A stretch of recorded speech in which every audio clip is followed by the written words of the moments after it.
But I think that what I love most about backpacking is your sole responsibility for the day is to wake up and to just walk, to put one foot in front of the other. And I think that by stripping life back to being so simple, I feel like it gives me space to kind of mull over, chew on, so to speak, the great many of things that I just sometimes feel like I don't have time to really marinate on. About a month ago, Owen and I set out on a week-long backpacking trip through the remote corners of the Wind River Range in Wyoming. We were out there documenting a trip for a film called Sideways that is actually out now on YouTube.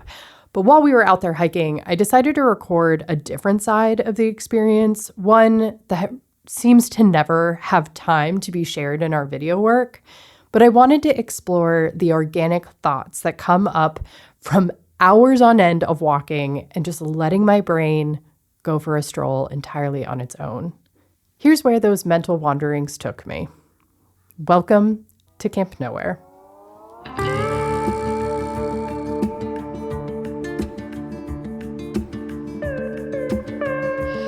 I like that about backpacking because it kind of lets you meditate in motion, so to speak, and go to these, corners of your mind that you don't often visit. But I like having those types of things built into my life because I'm definitely the type of person who I feel like I need time to mull things over before I can, make decisions or feel solid about something.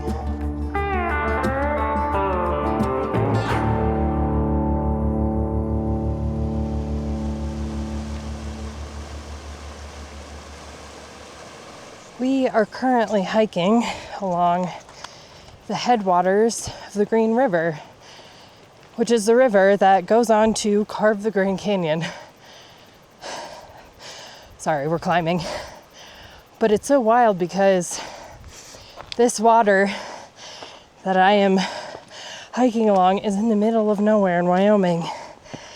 And to think that it goes from here to carve the Grand Canyon, and then historically made it all the way to the Gulf of California.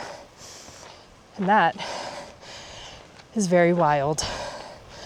My next sip of water will be that water. I think that's kind of cool. I feel the need to describe this place where we find the headwaters of the Green River.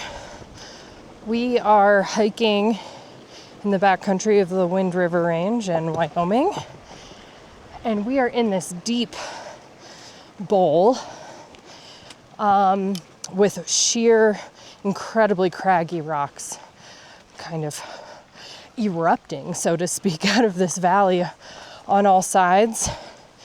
And we're about 18 miles in from the trailhead that we started at. This is really cool. We've been back here into the Wind River Range before. We've even done a little pack rafting on the Green River here in this area, but I've never been to the headwaters for such a massive and important body of water for the Western United States that has quite humble beginnings in a staggeringly beautiful place. Wow. Oh, and also the water is like really milky, like glacier milk blue. Glacier milk. That's a technical term. I don't think it was ever a goal of mine to see the headwaters of the Green River, but as we were hiking past it in its truly smallest form as just glacial runoff high up in our favorite mountains, it struck me how cool it was to be there, seeing the headwaters of such a mighty river. To see where it is still small and silty, knowing what it goes on to do and create. In fact, as we headed south this fall, we entirely unintentionally followed the Green River south until where it meets up with the Colorado River in Utah, right before it goes on to create the Grand Canyon. Once again, it was not a goal, but still cool, and a fun callback to our time on trail. So last night of day one, we saw smoke coming in, and we had clear conditions coming out, and the smoke was coming from where we came from, which was really confusing. So with our Garmin in reach, we sent out a message to a friend of ours. Hi, Stuart, if you hear this. And Stuart kindly looked into the fire conditions in the area, and it sounds like a big and fast-moving fire broke out right at the trailhead where we came from very shortly after we left. And the crazy thing is, you can't go back that way now. And we were considering keeping our car down there at the beginning and then getting shuttled to the end, or having somebody move our car. And thank God we didn't, because the road is now closed and that's where the fire is. Oh, my heart goes out to people who have their car there. But the other crazy thought is that if we would have just started like a few hours later, I don't think this trail would be happening. Oh man. Yeah, lots of close calls in this scenario. We almost had our car there. Oh man, yeah. We almost started 2 weeks later. And it just seems like with how big and fast it is, just less than 24 hours in, I don't know that many people are going to be hiking in through that area. Ooh, crazy.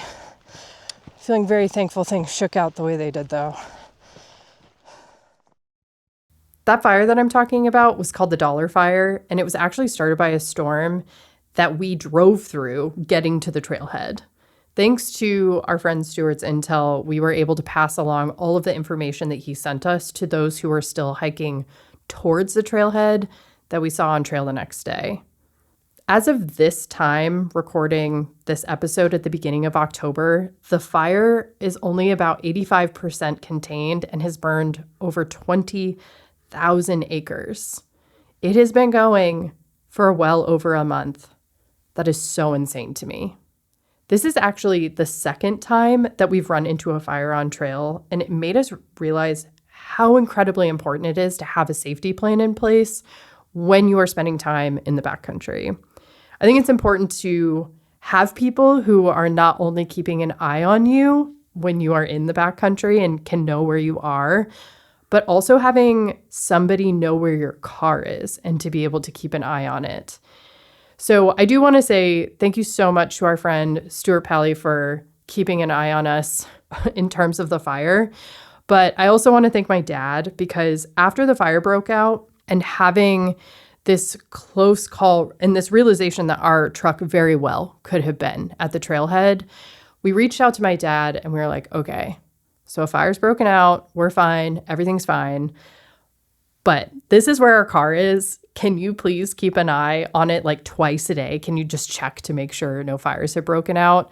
Because I think that a new part of our plan needs to also be ensuring that people know where our car is and can keep an eye on it. And if something were ever, unfortunately, a fire was to break out, that somebody could potentially go in and get it. And later, further down the trail, I kind of came to this realization. We had asked multiple other couples, friend groups, to come with us and do this hike. And, ultimately, no one was able to do this hike with us.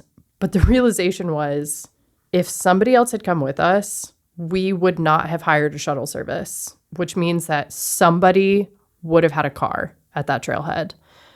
So based on how things ended up shaking out, I think it was for the best that we did this trail alone, because I shudder to think of the alternative. At the start of this journey, I spent a lot of time thinking directly about why it is I crave backpacking.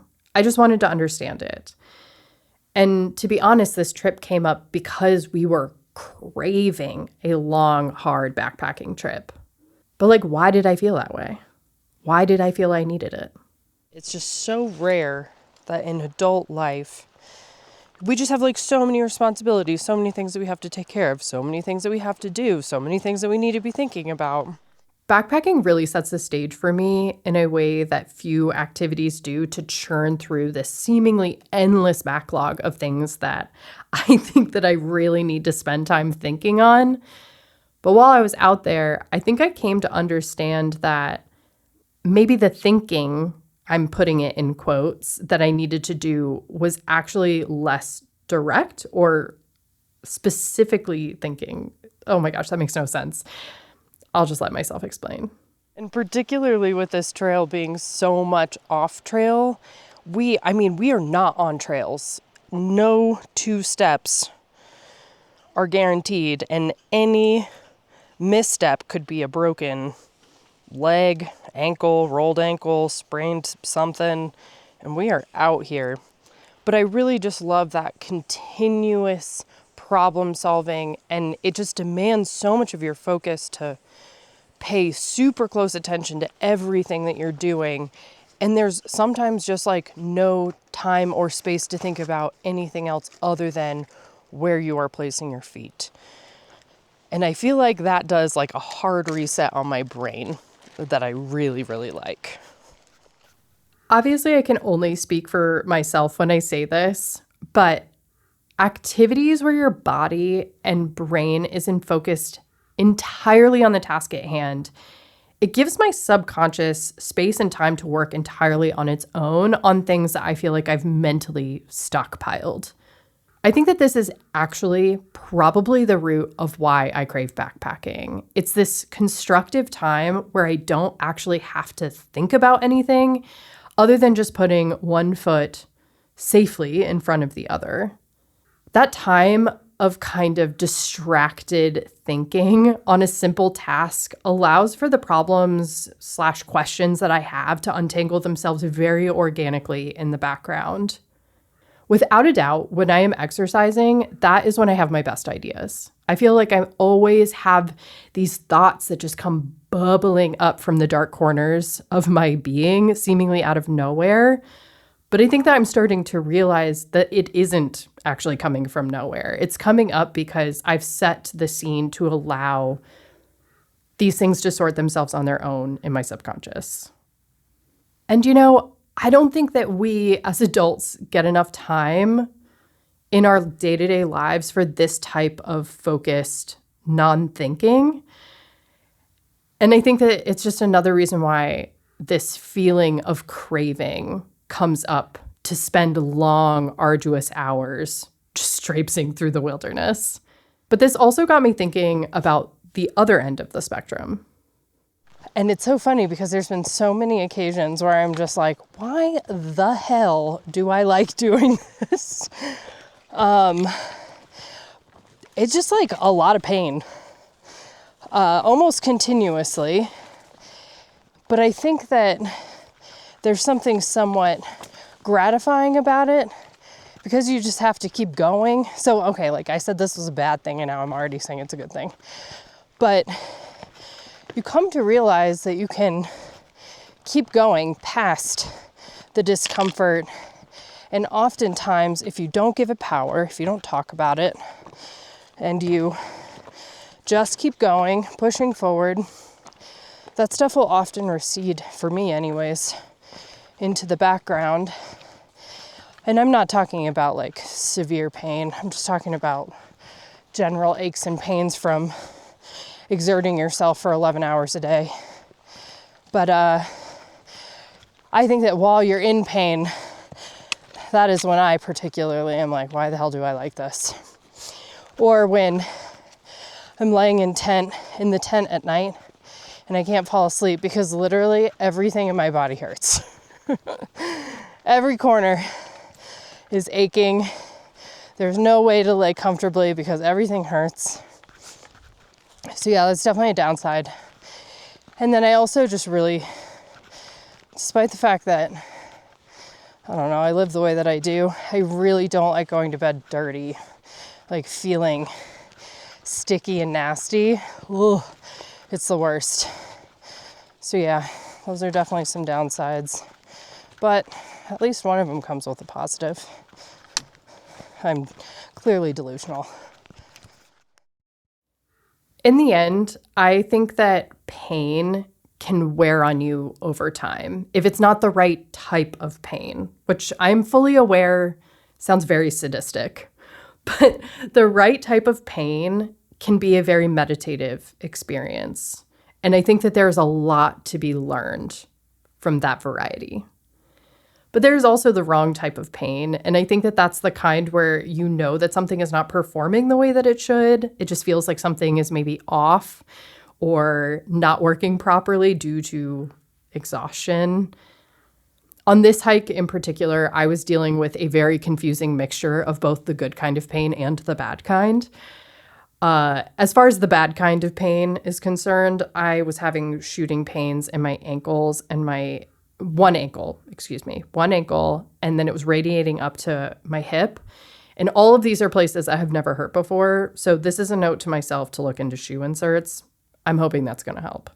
But to summarize, I think that there is so much more that I get out of backpacking that I really love versus what I don't, which is why this was kind of a short list. So on this high route that we're hiking, we didn't see a single person yesterday. That seems pretty rare and kind of cool. We did 2 mountain passes, crossed a glacier, went past like 4 or 5 alpine lakes, all of which were stunning. One of them looked like what I think Baffin Island will look like when I do eventually get there. Mark my words.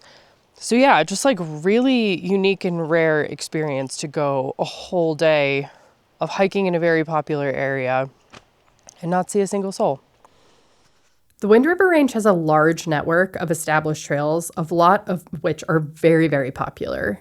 And as we started researching the traverse routes, we realized that the high route goes through many sections that the established trails just do not come anywhere close to. That was our initial attraction to the trail, and it was so special to get time in a mind-blowing landscape and to be the only people in sight. That is such a rare luxury, and I will always cherish those occasions when I get them.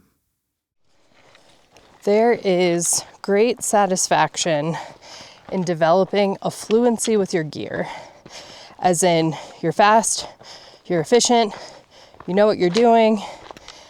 Full stop. End of thought. Another thought that I've had on this hike, because so much of it is off trail, is that like it just like never occurred to me that some of the trails that we hike that feel like they're truly in the middle of nowhere, but are designated trails, have received a great deal of like physical human power labor to bring them to life. And by stark contrast, what we have been doing lately, or these last couple of days, I mean, no semblance of like where you should be going. And the great deal of yesterday, which was about 10 miles, were just boulder fields that we were crawling through. And so I just now have this immense appreciation for the people that I will never know that have made these trails walkable that we enjoy so much, but also just such an appreciation for how easy a trail makes it to access different places that are hard to get to, because you pay for it in grueling agony to get to places that do not have trails. So my hat's off to all the people who are probably the CCC for putting these trails together that we love so much. But also I think that it's nice to see the contrast. I think that appreciation is important. So I did some research on the trails and the winds, and they were not made by the CCC. However, I do feel like the history and the information about the CCC is pretty cool and is not widely known, so we'll circle back to that. But before that, I do feel the need to give credit where credit is due. The trails in the Wind River Range have been built over centuries of human presence in the range. First and foremost, we need to thank our indigenous tribes of the Wind River Range, primarily being the Shoshone people. They have had a long and very close, intimate relationship with the Wind River Range for a very, very long time. However, there have been a lot of other cultures' presence in the winds over time, including the Crow people, the Cheyenne, Arapaho, Blackfoot, and the Lakota people all have ties back to the Wind River Range and its early trails. The present-day trails have been maintained, and some of which have been built by the U.S. Forest Service due to the land being wilderness status, as well as a lot of local organizations such as the Wyoming Wilderness Association. So thank you to all who have brought those trails to life. As for the CCC, which stands for the Civilian Conservation Corps, it was founded in 1933 to create jobs for young, unemployed, unmarried men from the ages of 18 to 25 so they could have jobs in environmental, conservation, and land management projects. Obviously, that's a pretty cool program. Obviously, I wish that the ladies could have been included, but a cool program nonetheless. CCC workers were involved in a wide array of projects that ranged from planting millions of trees to developing and improving national parks and other types of public land. According to the U.S. Park Service, the CCC made over 125,000 miles of roads and trails and constructed an additional 13,100 miles of just foot trails. The program actually came to an end because we entered World War II, but over the course of its existence, they accomplished an incredible amount of projects all across the national park and public land systems. And if you travel to national parks, keep your eyes peeled because often you will see their name come up because they have been involved in some form of development of that park, which is always cool to see along your travels. We're already looking ahead at our travel plans for next year. Scary that next year is already so close, but thinking ahead to our next adventures is an incredibly exciting process. Next year, we're going big and checking off our #1 bucket list destination in the form of a group trip. In July 2026, we're heading to Namibia. Think climbing epic sand dunes, hiking to the iconic mud pans, and seeing wildlife on not 1, not 2, but 3 safaris. We'll be exploring ancient rock art, getting to know a new culture, and camping underneath the incredible desert skies. These trips are always life-changing, not just because of the places that we go, but because of the people that we share those experiences with.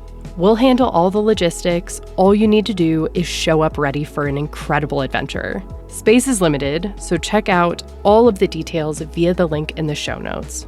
Grab your spot, and let's make Namibia unforgettable.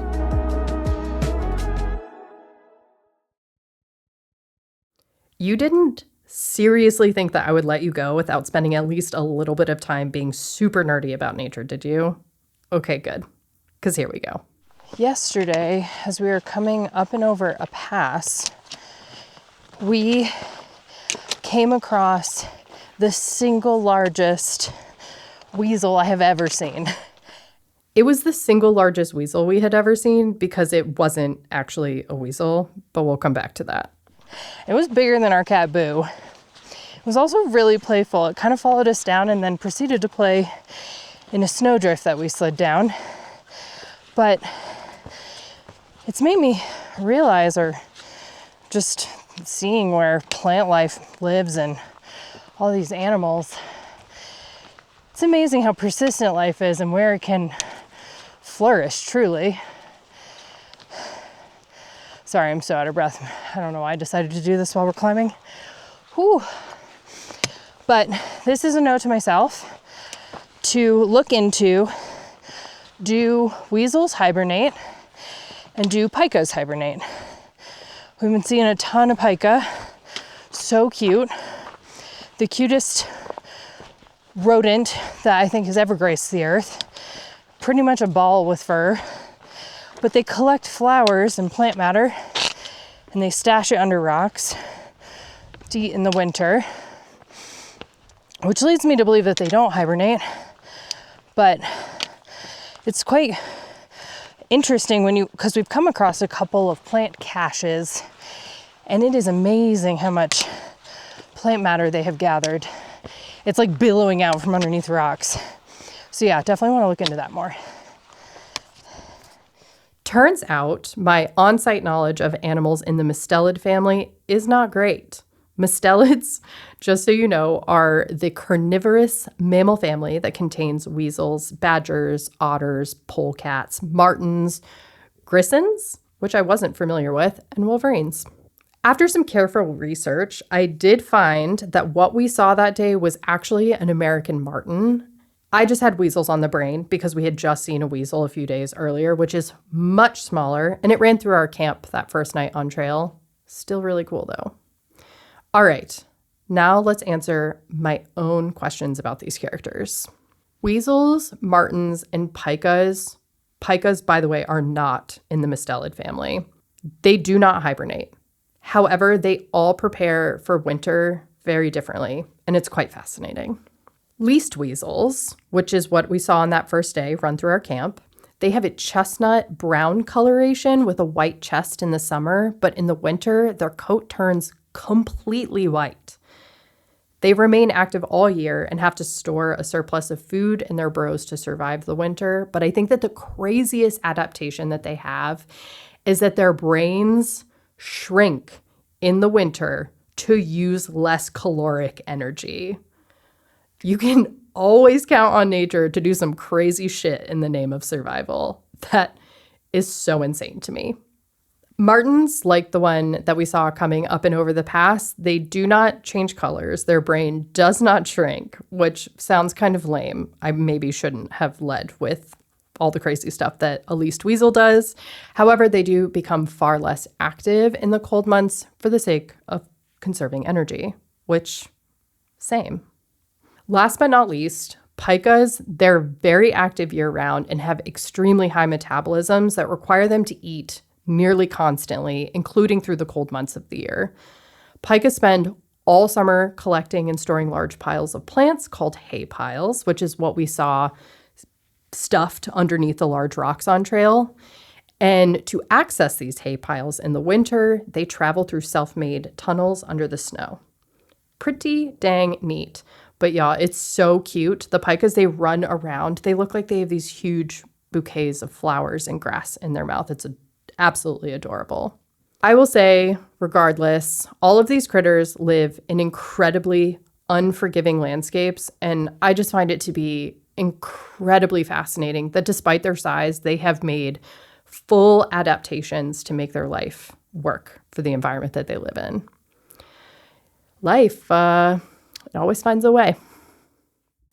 On the second to last day on trail, we missed the entrance into a small valley that we were supposed to be traversing, and we had been off route for well over an hour, and we're having a hard time reading the topographic map to know if we were actually going to be able to make it up and over the terrain that laid between us and where we were supposed to be en route. And then out of the middle of nowhere, this thought popped into my brain.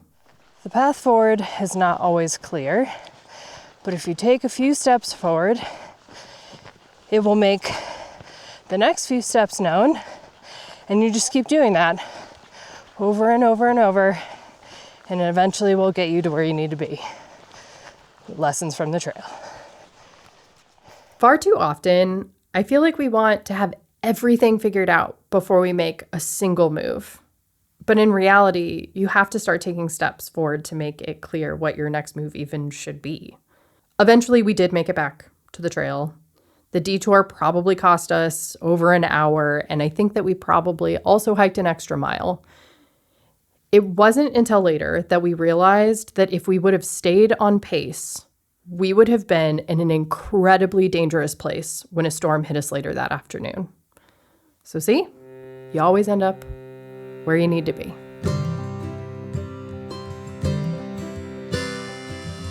If you enjoyed this episode, consider giving our film Sideways a watch. Even though the film documents the same trip, they cover very different aspects of the trail and the experience. You can obviously find a link to that video in the show notes of this episode. Thank you so much for listening, and we'll see you down the trail.